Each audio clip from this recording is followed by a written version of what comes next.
Good morning students.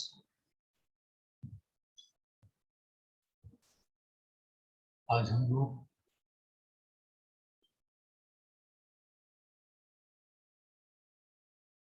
Decision making की class में last if का लास्ट केस पढ़ेंगे, जिसे हम लोग नेस्टेड इफ के नाम से जानते हैं। इसको हम लोग नेस्टेड इफ एल्स स्टेटमेंट भी कहते हैं।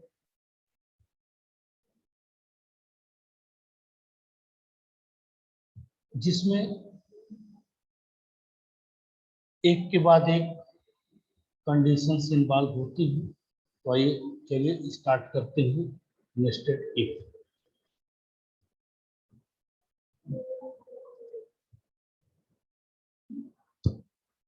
It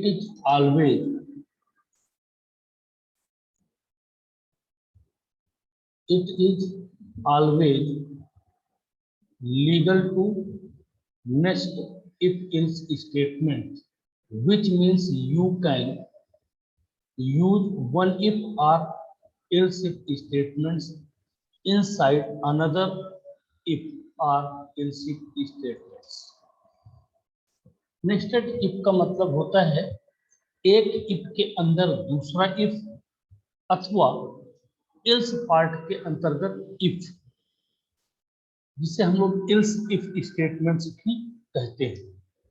तो जैसे एक इफ मैंने लगाया कंडीशन, ये यहाँ पर देखिए इफ और कोई मैंने कंडीशन चेक किया, देन उसी कंडीशन को मैं क्रॉस चेक करना चाहता हूँ if and then condition again. Sorry screen नहीं आ रही? नहीं sir. Okay okay.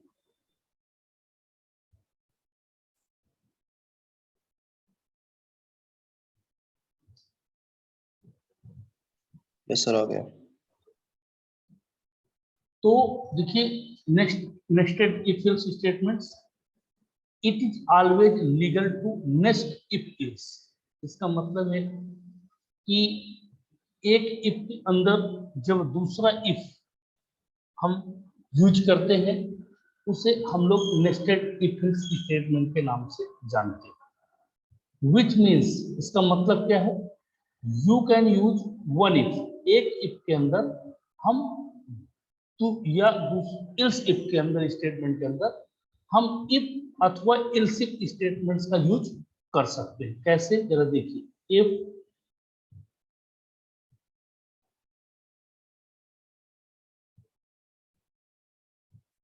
Condition again if condition, और ये इसका इल्स पार्ट हो गया, ठीक है।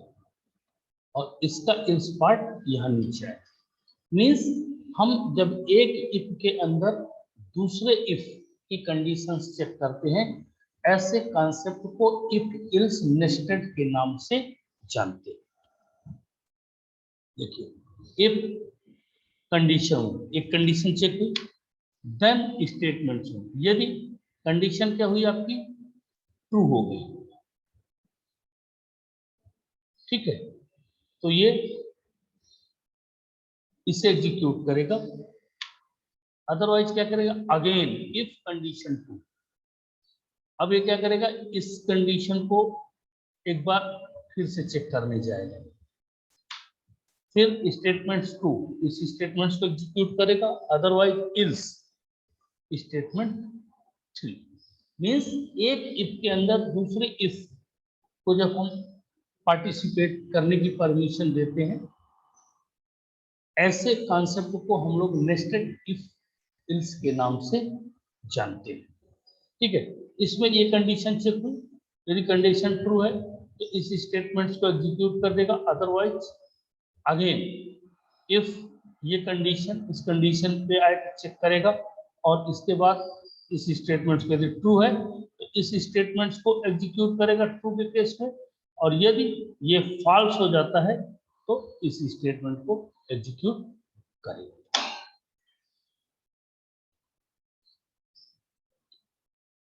देखिए एक टेक्स्ट कंडीशन है, टेक्स्ट एक्सप्रेशंस।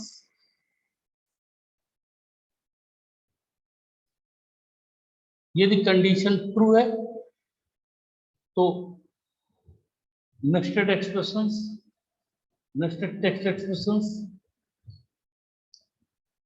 अगेन यदि कंडीशन ट्रू है तो बॉडी ऑफ नेस्टेड इफ, और यदि फॉल्स है तो बॉडी ऑफ नेस्टेड इल्स।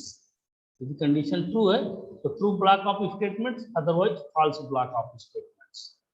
और यहां से सीधे यहां चले आएंगे, इससे यहां पर। यदि यहां पर कंडीशन फॉल्स है तो body of else statement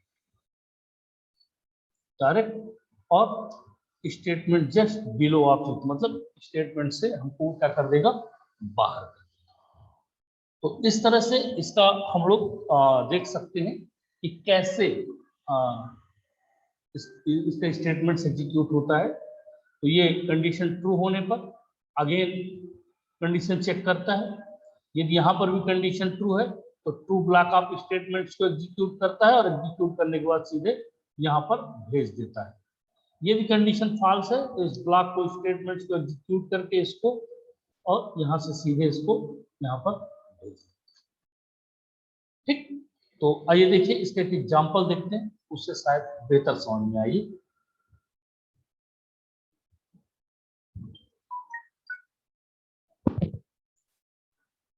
CMD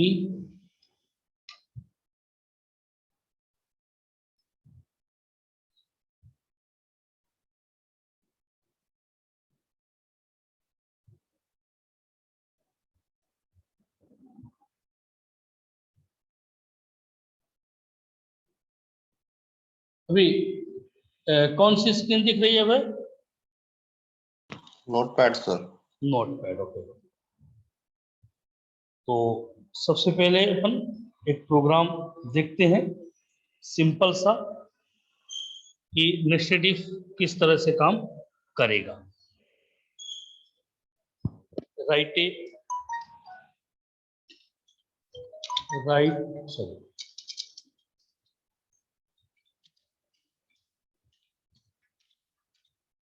Java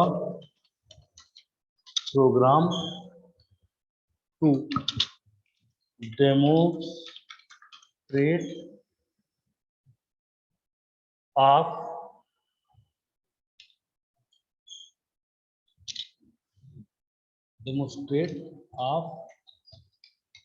the concept of nested if statement.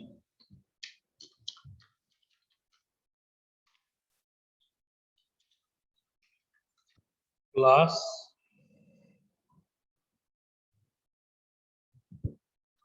nested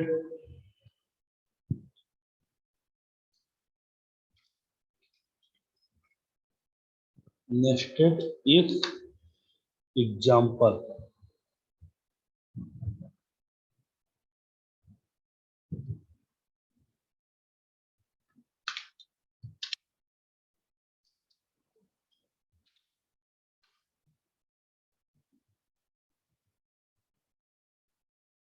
Public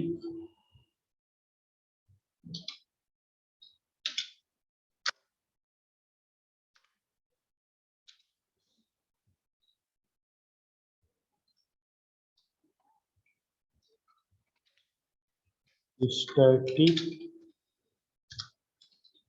void main string और GS।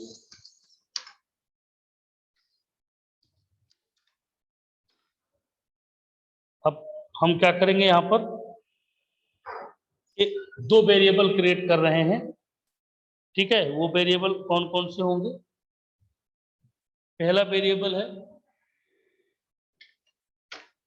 int age, suppose that 20, ठीक है। दूसरा वेरिएबल है int weight इक्वल्स टू मान लीजिए 75। अब हम क्या करने वाले हैं, इफ कंडीशन चेक कर रहे हैं, if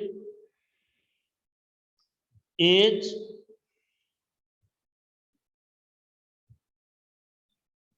greater than or equals to 18, यदि आपकी एज 18 साल या 18 साल से अधिक है, तो अगेन इफ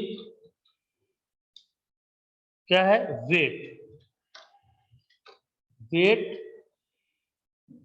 ग्रेटर देन 50, आपका वेट जो है VEIGH, ठीक है, वेट आपका क्या है 50 है, ठीक है। तो क्या कंडीशन बनना है हमको यहाँ पर, तो हम क्या करने वाले हैं यहाँ पर, इसका ये system dot out dot print ln you are eligible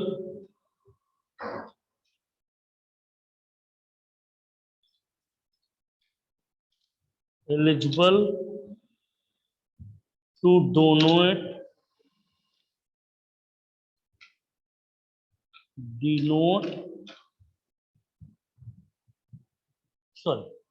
donate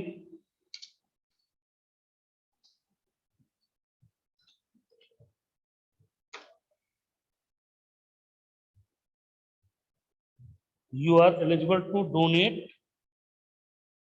blood,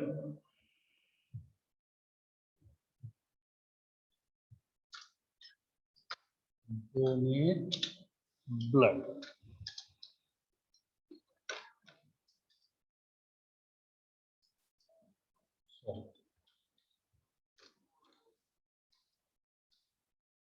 semicolon से टर्मिनेट, ये कर्ली ब्रेसेस बंद हुआ, देन ये इफ बंद हुआ,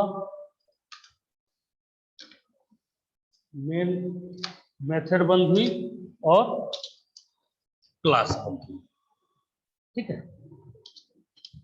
इस प्रोग्राम का मतलब ये है कि हम एक ब्लड डोनेशंस का प्रोग्राम बना रहे हैं, जिसमें वो कंडीशन चेक करा रहा है, यदि आपकी एज 18 साल से ऊपर है, और एज बस नहीं, वेट आपका 50 के ऊपर होना चाहिए, 50 भी नहीं चलेगा, 50 kg से अधिक होना चाहिए। तो यदि ये कंडीशन, ये क्राइटेरिया आप फुलफिल कर रहे हैं, तो you are eligible to donate blood, ठीक है। तो आप एलिजिबल हैं ब्लड डोनेशंस के लिए। देखिए सेव करें इसको,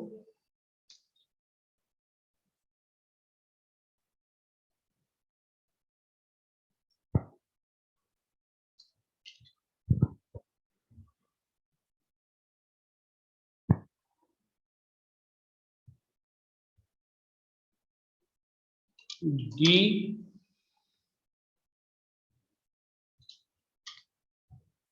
सी डी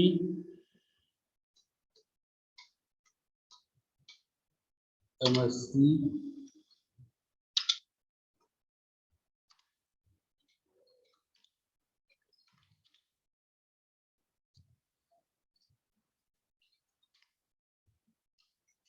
जावा सी डॉट जावा,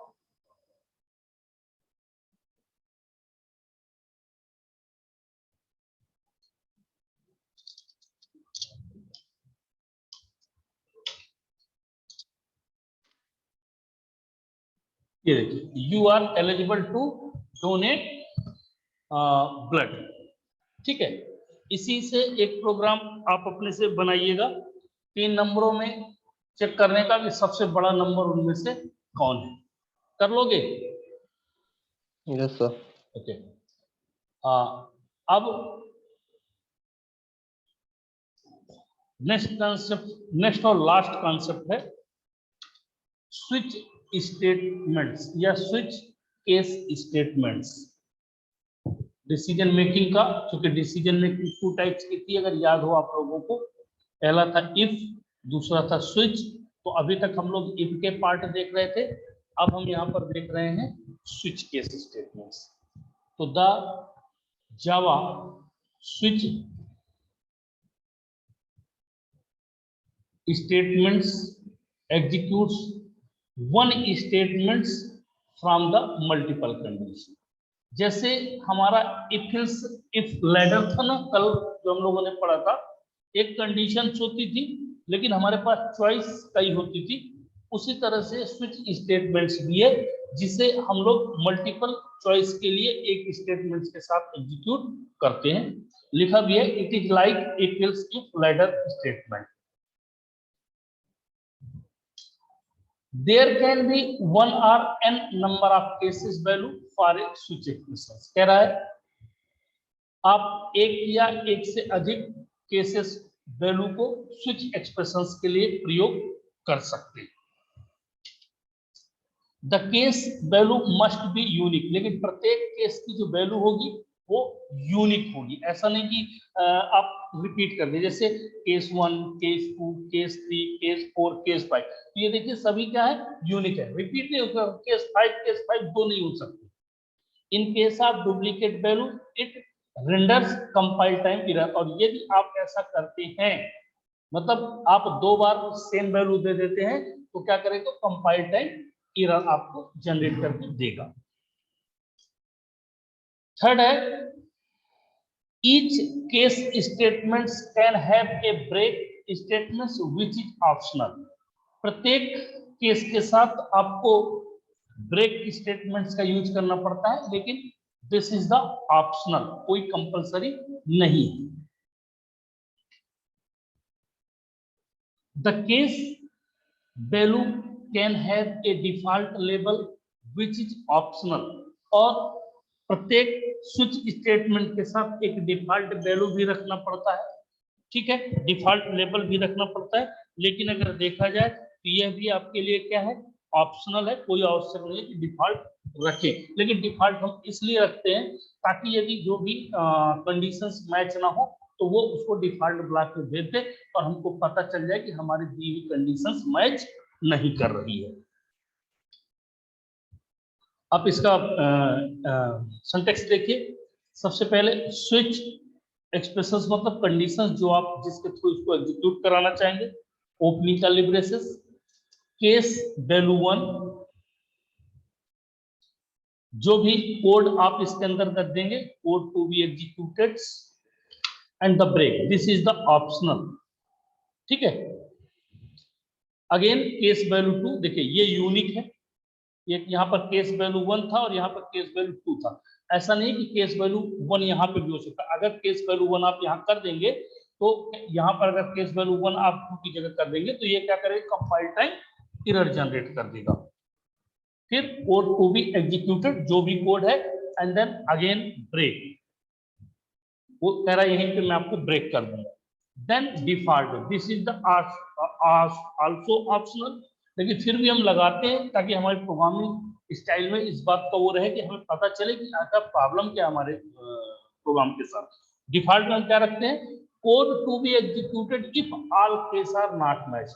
ये डिफॉल्ट ब्लॉक तब एग्जीक्यूट होता है जब हमारे द्वारा ऊपर दिए गए कोई भी केस मैच नहीं करते, ठीक है। तो फिर ये default block execute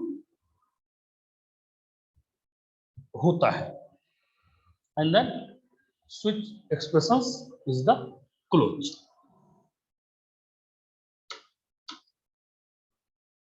switch conditional statements, जो भी कंडीशंस आप देंगे, ठीक है, सबसे पहले वो क्या करेगा, केस 1 यदि ट्रू है तो ये स्टेटमेंट्स एग्जीक्यूट करके उसको ब्रेक करके सीधे कहाँ भेज देगा, स्विच के बाहर। यदि फॉल्स है तो केस 2 को देखेगा, यदि ये ट्रू है तो इस स्टेटमेंट्स को एग्जीक्यूट करेगा और आपको बाहर कर देगा। यदि अगेन फॉल्स है तो केस 3 के पास जाएगा, फिर कंडीशन चेक करेगा, यदि ट्रू है तो इस स्टेटमेंट्स ब्लॉक को एग्जीक्यूट करेगा और आपको बाहर कर देगा। यदि ये केस इसी तरह से case 3, case 4, case 5, case n, last में क्या हो जाएगा, केस n।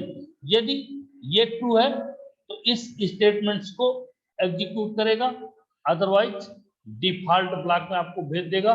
जब कोई भी केस मैच नहीं करेंगे तो डिफॉल्ट स्टेटमेंट से डिफॉल्ट ब्लॉक में आप चले जाएंगे और इस डिफॉल्ट ब्लॉक का जो भी मैसेज आप रखेंगे उसे एग्जीक्यूट करके वो बाहर कर देगा आपको। यहाँ से आप स्विच स्टेटमेंट्स के बाहर चले जाएंगे। तो ठीक है, अब है yes sir. Okay, no doubt. Yes sir. तो अब इसका एक प्रोग्राम देखते हैं। ओके। ठीक है, स्विच स्टेटमेंट्स का एक प्रोग्राम देखते हैं।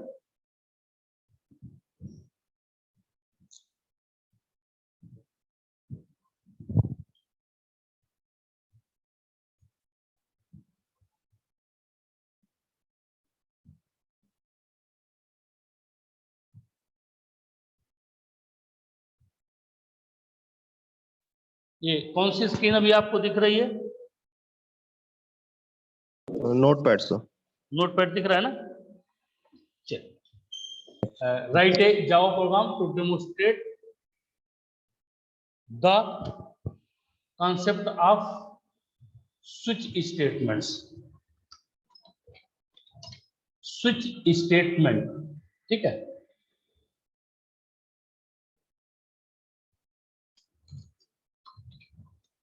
switch ex public static wide main string args, ठीक है। अब इसमें हम क्या करने वाले हैं, एक नंबर, कोई भी नंबर ले लेते हैं, मान लीजिए तो इंटीजर टाइप का एक नंबर ले लिया, इसकी वैल्यू हमने 20 दे दिया।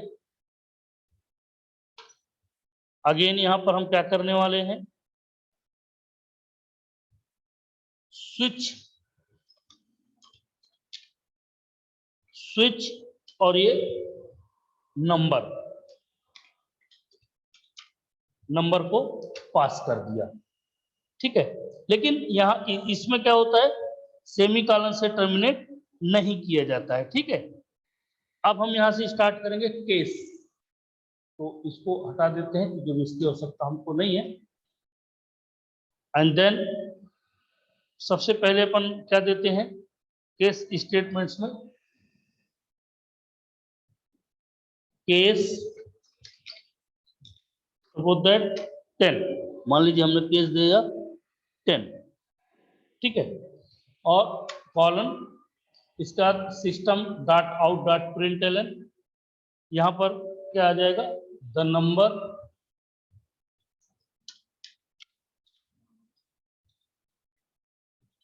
इज 10, ठीक। इसी तरह से, और इसके बाद इसको क्या कर देंगे, यहां से ब्रेक कर देंगे। अब ब्रेक ऑप्शनल है, आप चाहे तो कर सकते हैं और चाहे तो नहीं भी कर सकते हैं ब्रेक। अब इसके बाद अपन क्या करेंगे, केस 20, कॉपी किए ले रहा हूं मैं,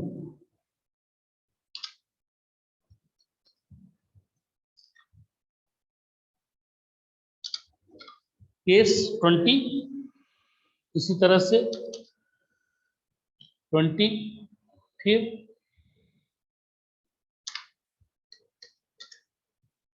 केस 30, यहां पर 30 लिख देंगे। देन अगेन अब हम क्या करने वाले हैं, डिफॉल्ट केस, ठीक है। तो यहां पर क्या लिख देंगे, डिफॉल्ट,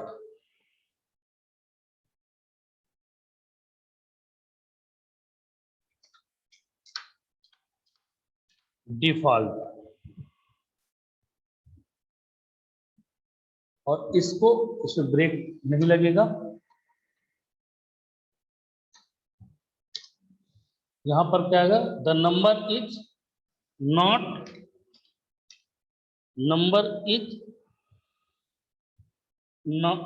नॉट इन 10, 20 and 30, मतलब नंबर इन तीनों में से कोई भी नहीं। ठीक है, ये इसका बंद हो गया, ये स्विच का हो गया, और ये मेन मेथड्स का हो गया, और ये क्लास का हो गया। ठीक है, देखिए इसे सेव करिए।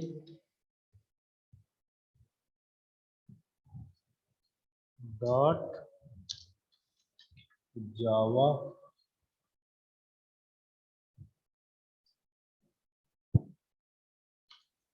जावा सी switches dot Java.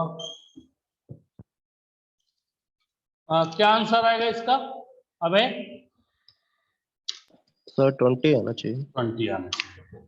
The number is 20। अब देखो मैं यहाँ पर इसकी जगह क्या रख दे रहा हूँ, 40 किए दे रहा हूँ। ठीक है, अभी अभी क्या आंसर होना चाहिए? Number is not in 10, 20 and 30. Okay, ये देखिए, ये the number is not in 10, 20 and 30। ठीक है,